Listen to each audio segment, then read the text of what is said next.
欢迎来到新兴消息频道，请订阅频道，所以大家不要错过当天最热门的新闻。我们今天的时事通讯包括以下内容：幸福到万家，收视越来越牛，为何器具声越来越响？最近幸福到万家已经播到了高潮，收视也一路高歌猛进。按照如此喜人的涨势，不出意外，这部剧将拿下卫视年关的宝座。但与这部剧的喜人成绩形成鲜明对比的是，这部剧的口碑正在逐步下滑，豆瓣开分在7分左右徘徊。虽然在及格线上，但这个成绩在一众国产剧中表现得着实一般，且不少观众看到20多集，纷纷扬言这剧追不下去了。这种追剧体验跟年初的人世间有得一拼。当初自私自利的周蓉，道貌岸然天理难容的骆世斌，狼心狗肺的周南，一堆极品把剧外的观众气得快吐血，恨不得爬进电视里做一回贞子，给这些角色艺人赏一个耳光儿，要不然不解气。所以当快接近尾声时，器具声和怒骂声是一浪更比一浪强。直到如今想起人世间这些极品，观众都还气得牙痒痒。如今虽然幸福到万家和人世间当时的器具声旗鼓相当，但是器具的原因却又大相径庭。和幸福的存在让我们为每一个和幸运而悲哀痛苦。有不少人表示和幸福就像菩萨，既有开挂的能力，又能佛光普照世间一切。剧中的和幸福就是这样一个人，勇敢、不屈、坚韧、自强、向上，这些美好的词汇都是属于和幸福身上的金光。妹妹婚宴被猥亵受辱，自家的被强征赔偿款不到位，大朋友被推平，丈夫被踢伤，王家人被欺负成家常便饭，一家人只能在外点头哈腰畏畏缩缩，在家耍横发脾气。是和幸福不为万善堂万传家强权，坚持为亲人伸张正义，这样的幸福勇敢不屈。幸福没什么学历文化，只完成了义务教育，被迫与丈夫离开万家庄，来到城里求存，追求上进，看书学习，掌握律法知识，进到律师事务所，从干杂物的升到前台助理，以一己之力让负债的律师事务所案子不断，扭亏为盈。同时还身在其位，坚持为普通村民伸张正义，工资一涨再涨，年薪直奔20万。这样的幸福自强向上，开外挂的同时不忘照亮别人负债的律所，有冤难明的村民。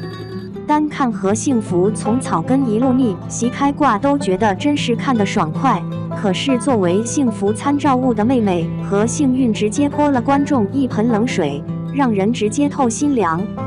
和幸运是从农村走出来的重点大学的毕业生，没有钱，没有背景阅历，找工作困难重重，好不容易有了工作，工资太低，付不了房租，行李都被房东赶出来，只能住律所，一日3餐省成1餐1个饼就打发了。接着还遇到女性常遇到的职场潜规则，险些被强暴。在这一切山穷水尽的时候，和幸运终于抛弃了尊严和人格，用曾经婚闹的猥亵换来了稳定的工作和收入。而为了这份体面的生活，她继续妥协，放弃底线，还会干出六亲不认、背弃亲姐的恶心事。看到这里，部分观众怒骂和幸运是垃圾、人渣，可是有部分观众不仅骂不出来，还悲从中来。